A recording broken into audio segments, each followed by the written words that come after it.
All right, here we go. In 3, 2, 1. Hidely ho, drinkerinos. It's another episode of the Idaho Booze Podcast with me, Steve Kuntz. On today's show, we mourn the loss of another brewery in the Gem State with the close. I'll try again. In 3, 2, 1. Hidely ho, drinkerinos. It's another episode of the Idaho Booze Podcast with me, Steve Kuntz.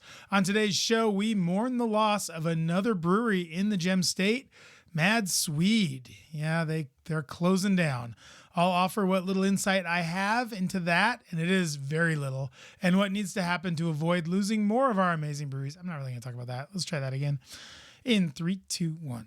Hidely ho, drinkerinos. It's another episode of the Idaho Booze Podcast with me, Steve Kuntz. On today's show, we mourn the loss of another brewery in the Gem State, Mad Swede. Yeah, they're closing down. I'm going to give you what little insight I have into that and what's coming up in the future for that building in particular, and see what's happening there. Also, it's fresh hop season, and I was able to procure a couple of fun freshies. So we'll do a special Fresh Hop Friday night pints. Then we'll dive into the Boise Beer Buddies community calendar, see what's happening there, and where we can score some sweet deals on some beers. Plus, our Warren Reserve Cocktail of the Week is a smoky fall delight. It's a solo show today on the Idaho Booze Podcast. All right, coming back with the Warren Reserve Cocktail of the Week. All right, in 3, 2, 1. It's time for the Warren Reserve Cocktail of the Week. This week, we are really reaching into our fall bag with the smoked pumpkin spice old fashioned. Oh yeah, we're going to be using 2.5 ounces of rye bourbon, 2/3 of an ounce of maple syrup, 1/2 ounce of Warren Reserve pumpkin spice premium syrup, 2 dashes of Warren Reserve West 509 bitters, a cinnamon stick, and a bourbon cherry for garnish. And then if you have it, one of those cocktail smoker things with either some walnut or pecan, or heck, if you have some fresh hops, maybe that would work as well. So go ahead and let's add all of our ingredients to the stirring glass minus the garnish and the gadget cocktail smoker thing. So we're going to put all of that into a stirring glass with ice, and we're going to stir that bad boy until the maple syrup is combined. That's going to be the biggest thing, because that maple syrup is just going to glob up and stick to the bottom there. So you really want to stir, really get that combined. I would maybe use not a giant rock to stir. Usually I would use a giant rock. This one, maybe just use some crumbled ice or some regular sized ice, just so you can stir that maple syrup in. So you want to stir it till it's nice and cold. Then you want to strain into a tumbler with that one big block of ice. Then you're going to take that smoker gadget thing, you're going to put it over the top of it, and you're going to add some smoke. Just a little will do you. I cannot stress that enough. Just a little bit of smoke. Garnish that thing with a cinnamon stick and your bourbon cherry, and enjoy. Get this amazing pumpkin spice premium syrup at warrenreserve.com. Use my promo code SPICE2020 to get 20% off your purchase. You can buy 1, 2, 3, 100 bottles if you want. Just use my code SPICE2020 at checkout. Get 20% off from me and from Warren Reserve, the smoked pumpkin spice old fashioned. It's the Warren Reserve Cocktail of the Week. All right. And going to Mad Swede in 3, 2, 1. Welcome back. 3, 2, 1. Welcome back to the show. Before I get to Mad Swede closing, I want to give a special shout out to Dan Bailoff on his retirement. Dan, you may not know him, but Dan was the man behind the City Peanut Shop in downtown Boise. He is a huge supporter of Idaho craft beer, and for me was an awesome guy to seek out for advice or counsel, or really anything, anytime I had any business questions or sales questions or anything like that, or if I needed a bag of honey roasted almonds. Dan was there for me at the peanut shop. Always great to see him. He handed the shop over to a guy, David McGuinn, on October 1st. And so the City Peanut Shop will remain. Thank goodness. Happy retirement, Dan. Thank you so much for everything you've done for the Idaho craft beer scene and nut puns. Lots of good nut puns. So anyway, let's go to Mad Swede. Mad Swede announced, maybe it was earlier this week, maybe it was last week, I don't remember, that they were closing up shop. They're closing their one on Cole in West Boise. And they're also, by the end of the year, going to be closing their downtown location. So Before I talk about the closure part, let's talk about the open part when they opened. I was here, I was working in craft beer when they opened, and there was a lot of gusto from the Mad Swedes, lots of talk. They were coming in, they weren't going to be a hoppy brewery, they were going to make malty beers with Viking themes, and they were big and bold and all that stuff. All their beer names were really cool. Caber Toss, Ye Wee Lad, and Naked Sunbather, and Longship, and all of them had like a Viking theme. So it was really cool. Lots of malty beers. I remember when I first went there, I went there the day they opened, and their porter was really good. I thought they had the Nut Brown Ale was good, and they had an oatmeal porter that I really liked a lot. So they had a lot of really cool beers on. Their hoppy beers were not like, they were like kind of afterthoughts. I thought, I didn't think they really cared about hoppy beers, which later on I found out was indeed true. They did not care about hoppy beers, which is fine because we had a lot of hoppy beers. So yeah, I went the first day they opened. It was super crowded. It was neat. I always thought that location at Cole and Victory was really good, like super forward thinking by Jerry and Susie Larson, the owners. I thought that neighborhood was a really awesome neighborhood to sort of leverage if you were going to open like a neighborhood pub, because there are a ton of people out there. Like, so once you get past the airport, that area of West Boise that goes from like Victory down to, I don't know, Amity maybe. I'm not really sure what the road names are out there. It gets all, I'm a North End guy. Southeast Boise, North End. That's not North End Boise, but like North Ada County. I'm not a South Ada County guy. So I don't know what the roads are called, but I do know that there's an Amity. I do know there's a Victory. And out there, if you go like in the city of Boise out there, there's so many people. So,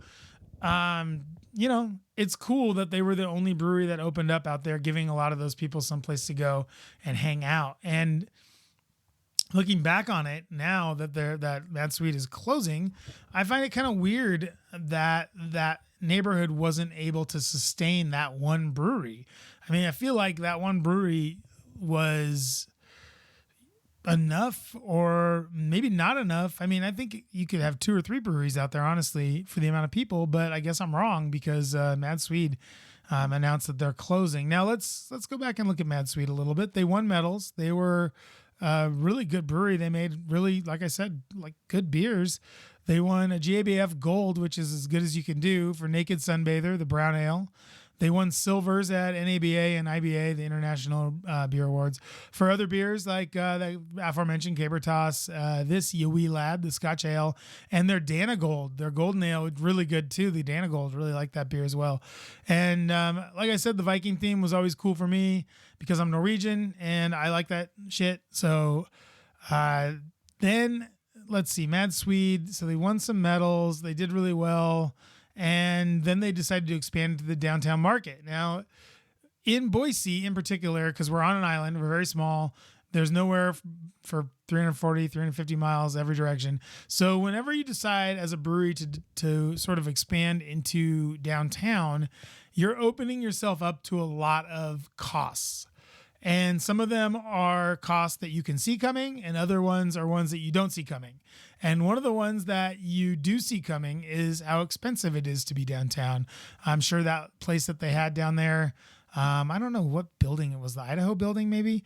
I'm sure it was pretty expensive. So there was that. So you have to make up for that. And you also have to, I don't know that you're allowed to distribute your own beers to your second location. So I think you also have to move them through your distributor, which was Hayden, so it wasn't that big of a deal. Or maybe they were CSB at the end. I don't remember. They might have been. I think they were with CSB at the end. Anyway, I never went to the downtown location for late night or for comedy. I was there a couple times at night just to kind of pop in and see what was going on, and it was never very busy. Everyone was really nice that worked there, and they had it was all Mad Swede beers on tap. So I would think that they would have gotten plenty of foot traffic with 10 Barrel next door and Meriwether across the street. I would have thought that location would have been cool and would have been sort of a money generator. I know the comedy night was really cool. I know a lot of people were into that. So the thing that I would look at with the downtown expansion, especially here in Boise, where again, we're on an island, 350 miles every direction, there's nothing.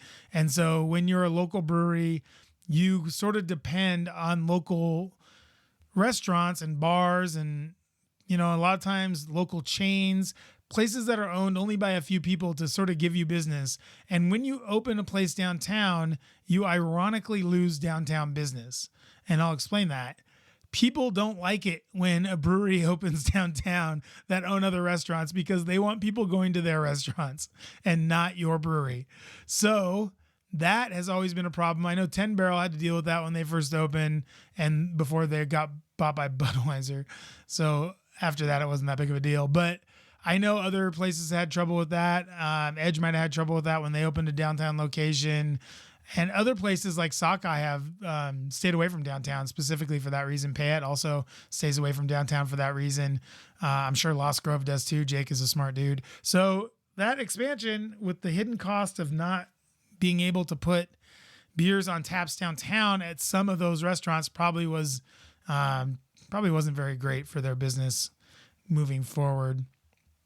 But, I'm not here to sort of beat a dead horse. We're really just sort of more of an open-ended conversation about what I think sort of happened with a brewery that made good beers and that had a good loyal following at their brew pub in West Boise. And I think maybe it was the total cost of operating downtown that did them in. I was at the Cole Road location, I think it was last winter for a craft fair thing. Stacy was there from Boise Beer Buddies, invited me down to, I had to re-up my Boise Beer Buddies card. So I went down there and it was crowded. There were lots of people there and I noticed a few old Edge regulars there. So I hunkered down next to them and talked to them for a little bit. And Jerry was nice enough to come over and say hi. And we talked about Edge a little bit with Jerry and, whatever. Jerry and Susie, I know they had worked a whole career at HP before opening the brewery 9 years ago. So there's been a lot of word out now that they wanted to retire. I don't know. The other thing is that they blame the pandemic, which I don't know. It seems like there's sort of a statute of limitations on that, right? It's like blaming the last president for shit 10 months after you take office. It just seems like the pandemic thing, it's been, 5 years or 4 years, whatever. I don't know. But I do know this. Costs went up. They had to pay for that downtown location. I thought maybe the kids were pretty involved in the brewery, so I don't know about the retirement angle there because I thought the kids were going to take it over. That was sort of seemed to me what was happening anyway. Anytime they were doing anything, the kids seemed to be pretty involved. So, I would look at other reasons. I know they put out that they want to retire, and they probably are retiring, and God bless them for retiring. Good. But I don't think that's why Mad Swede closed. I wasn't seeing a lot of Mad Swede handles around, and their shelf space at grocery stores was 1 or 2 SKUs.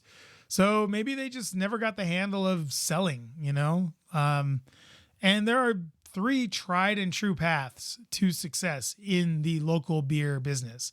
Number 1 is selling a shitload of beer on premise. That's at restaurants and bars, while keeping costs low and generating that local following at your pub. That's huge. If you do that, you'll stay in business. Ask Sockeye, ask Payette. Before they expanded. Ask anyone that has a little brew pub. Ruckus is doing really well. They're a year in right now, looking good. A lot of the wineries are like that. So that's one way. 2, sell a shitload of beer off premise in grocery stores and other places that have bottles and cans, generating that following that takes your brand out of the local area while also keeping costs to a minimum, i.e. not spending money on second locations unless they're crushing it. And then 3 is a combination of both. Obviously, you want to sell a shitload of beer both on and off premise. That's the best way to do it for me. But the first 2 also work. And it seems to me, and again, I could be wrong 100%. And if I am, that's cool. Like, write in, tell me, send me an email, send me a text, whatever. I'm easy to get a hold of. I don't think Mad Swede followed any of these paths. I think they had a good location at their West Boise place. And I would wager over a pint or 2 of my favorite Mad Swede beer, which is that Helm of Awe oatmeal porter, robust oatmeal porter, that the Mad Swedes would pin closure on the expense of that downtown expansion. And then that coupled with the increased cost of goods that seemed to happen while the pandemic was happening, which is a little fishy. And I want to do, I'm going to do like a story, or I'll do like a podcast on that. I know some people that work in those businesses. I want to see what's going on with that because cost of goods seems to be out of control. And then, of course, pint costs and everything else. Like, it all goes into that. And you know what? 9 years, it's a heck of a good run. I wish those Swedes, Jerry and Susie and their kids, nothing but the best moving forward. Thank you so much for being a vibrant part of our craft beer community for so long. 9 years is great. Like I said, you won some GABF. You won a GABF medal. No one can take that away. That's fucking awesome. So, Mad Swede, we shall see you again at the gates of Valhalla. May your funeral pyre burn bright and your warriors be crowned kings of the afterlife. Skål. All right. Let's do the next segment. All right. In 3, 2, 1. Welcome back to the Idaho Booze Podcast. I am your host, Steve Kuntz. And what comes next for Mad Swede's location? We found out last weekend maybe that Wild Frontier Beer Project is going to be taking over the Cole and Victory Road location, and they're going to open up around February. The head brewer and owner of Wild Frontier Beer Project is an old friend, Chris Van Sickle. He is, or was, the head brewer at 10 Barrel in Boise, and he also worked at 10 Barrel Bend, and he worked on that innovation team that we've talked about so much with our friend Sean Kelso. We love him. Hey, Sean. Tanya Cornett, who's just fucking amazing. Just an amazing, amazing brewer. Jimmy Seafreight, who's also amazing. Ian Larkin, also amazing. All these guys got they got canned by the weed company that bought 10 Barrel, and they're all amazing. So this is our first one out of those, I think, that has come out and opened their own brewery, Chris Van Sickle. So we're really happy for Chris. We're really happy to see a new brewery come in at that location so quickly. So February 2026 is when we should see Wild Frontier Beer Project. I think it's going to be cool. It sounds like he's going to focus on lagers, which everyone kind of is right now. Cool. I like lagers. He says he's going to focus on lagers, hoppy beers, and kettle sours. So that's no surprise given his background working at 10 Barrel on that innovation team where they did a shitload of kettle sours and a lot of really good lagers and some hoppy beers as well. So I think it'll be fun to see what this guy brings to the community. He says he's going to build more community through beer. I think most breweries do that. So that's pretty cool. Chris Van Sickle, I'd love to have you on the pod. Why don't you, give me a shout. Come on the pod. Let's talk about what you're going to do with the Wild Frontier Beer Project. Talk about your plans. Talk about sort of the beers you like. And I'd love to just learn more about them because, they're all in the community. I'd love to know what's going on with the future.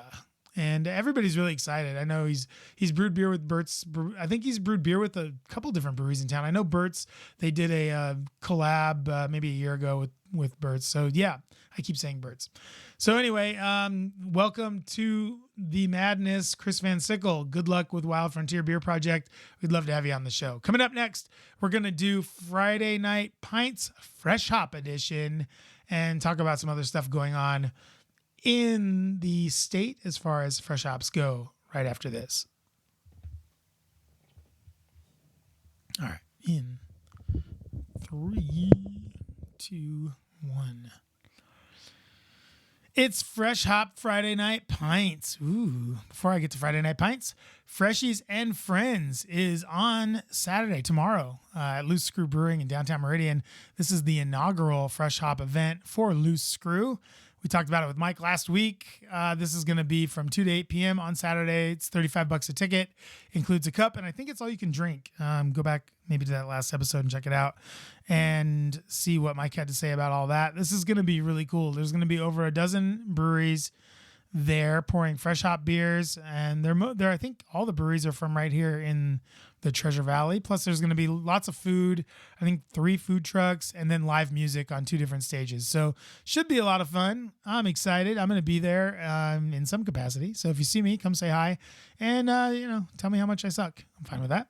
It's $35 a ticket, like I said, and you can get those at loosescrew.beer. So go get your tickets now. While they're still available. Let's see. I tried some fresh hop beers. I was able to get out and get some of them. And the first one I got, I'm going to admit to this, and I probably shouldn't. It was I got this one specifically because of the can art. I mean, there was like 3 or 4 fresh hop beers there. I'd had a couple of them, so I wasn't like, I didn't really want anything that I already had. But this one is called Your Density. It has a Back to the Future graphic of Marty McFly's dad on there, and with the DeLorean kind of in or the car. I think it's the car in the background. Anyway, cool can label. This one is a double hazy IPA that has fresh Simcoes and some Nelson Sub-Zero hop keef, which is like a piece of the hop or something. Superdelic, which we love. Nelson, and then Columbus Cryo for dry hopping. This beer is really good. I thought it was really tasty and bright. It had a nice, like, sort of citrusy component to it, but it also had a good, like, piney note as well in the kind of in the aftertaste. It was pretty bitter for a hazy. I didn't even know it was a hazy until I read it, like, just right here. I thought it was just a West Coast IPA. So there was some tropical fruit in there. Anytime Nelson Sauvin is used, I always look for that white wine grape kind of flavor, and that was definitely present in there. This was brewed by Vice and ISM Brewing. ISM I've never heard of. Vice beer I have heard of. They're from San Diego. They're cool. I like most of their beers that I've had. So yeah, go check that one out. It's Back to the Future themed. It's called Your Density, and it is a fresh hop beer. And I think you like it. It's pretty good. And then Fort George always has really good fresh hop beers. And this year I've only tried the one fresh IPA, and really tasty beer. Super bright, super flavorful, brewed with strata hops, which I love because they just have this like dankness to them and sort of this like big, heavy sort of grapefruity flavor that I really like a lot. Just a nice beer. So check that one out. It's called Fresh IPA from Fort George. And they have another one out as well, I'm sure. They probably have 2 or 3, but this one I really did enjoy. Fresh Hop Lush is out. This is, as far as I know, new. I don't think I've ever had. Fremont usually does a lot of fresh hop beers, and they're all usually pretty good. Fremont does a nice job of getting them in Yakima and then bringing them up and brewing them, I think, same day. So this Fresh Hop Lush is, it's just like jam-packed with flavor. It's got citrus, it's got pine, grassy, there's some stone fruit in there.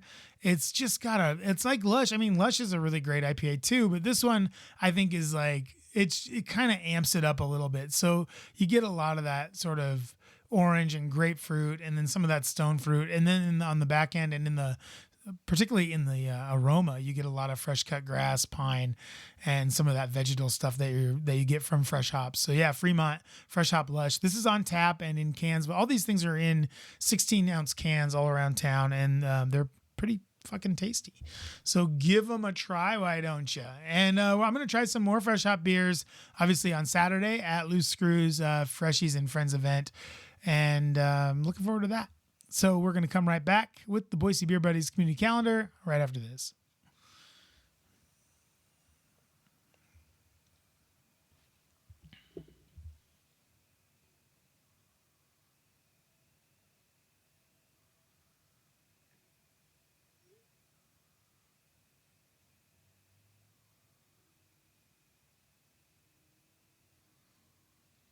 All right, let's do the calendar.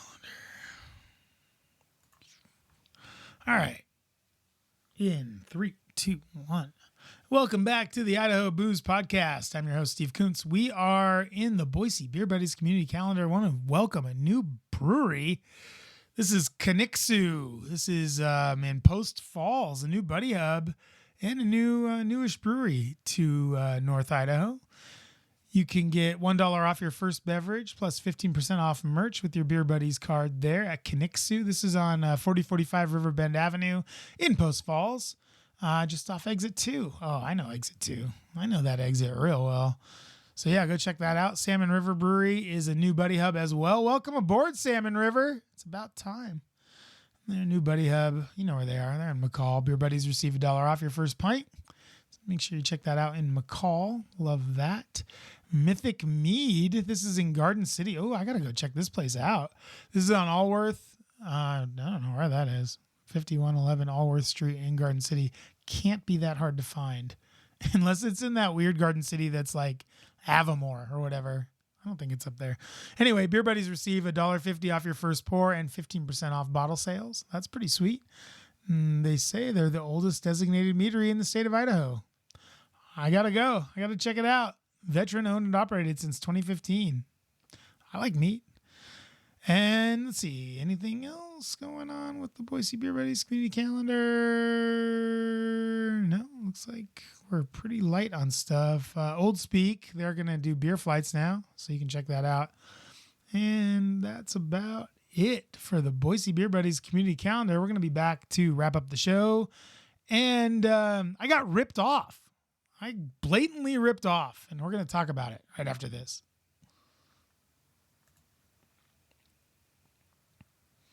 All right.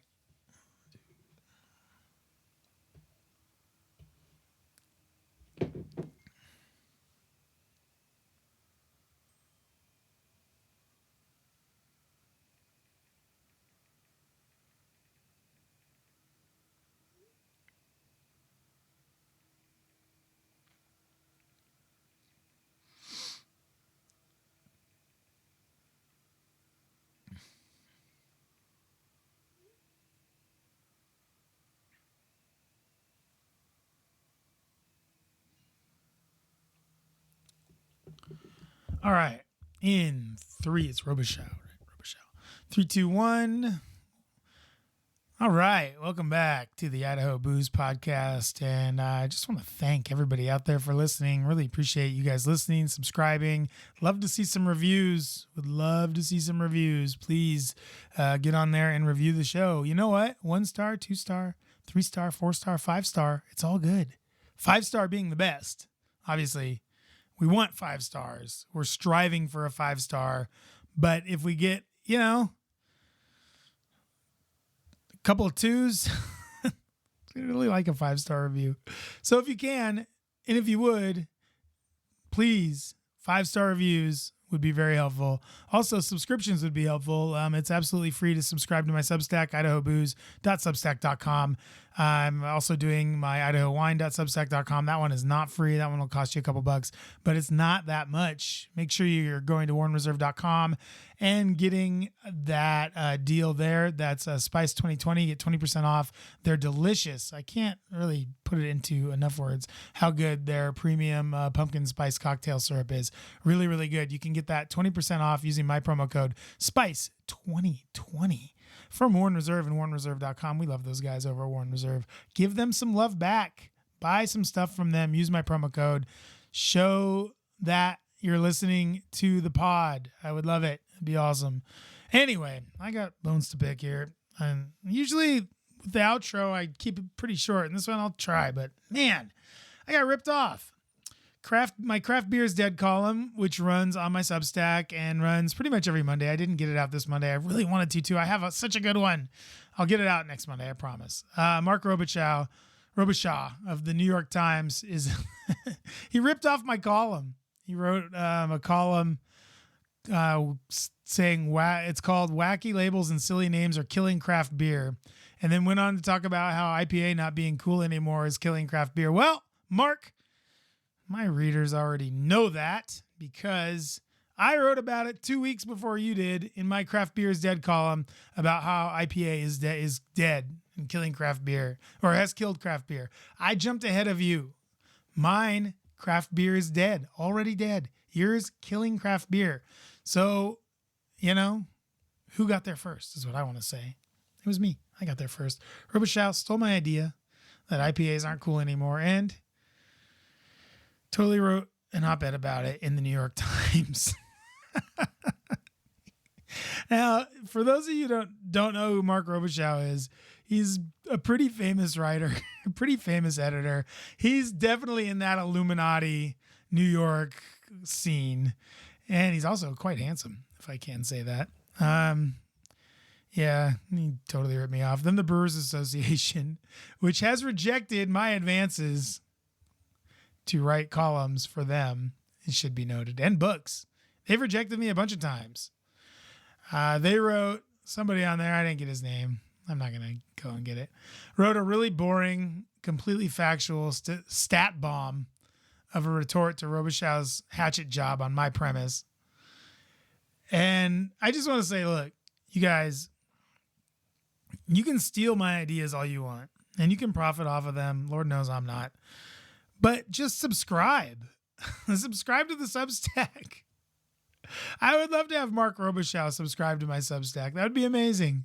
Anyone from the New York Times, anyone that has a subscription to the New York Times, subscribe to my Substack. That would be amazing. The lesson, as always, you can't beat City Hall. Is that the lesson? I don't know. Anyway, if those guys want to steal my shit off of my Substack, please subscribe. IdahoBooze.substack.com. You'll find enough material there to even get New York Times subscribers off of Wordle and actually read the goddamn paper. All right. Well, we'll see you at Freshies and Friends on Saturday, tomorrow, 2 to 8 at Loose Screw in Meridian. I will be there, like I said, in some capacity. Please come say hi if you see me and if you recognize me. And if you don't, say hi anyway. Just say hi to everyone that's there, and maybe you'll get me. Who knows? So I'll see you there. I will see you looking for fresh hop beers for the next week or two as those things start to come out more and more. I will see you out and about wherever you are. Have an awesome weekend. Thank you so much for listening today to this solo show. Good day and good drinking, everyone.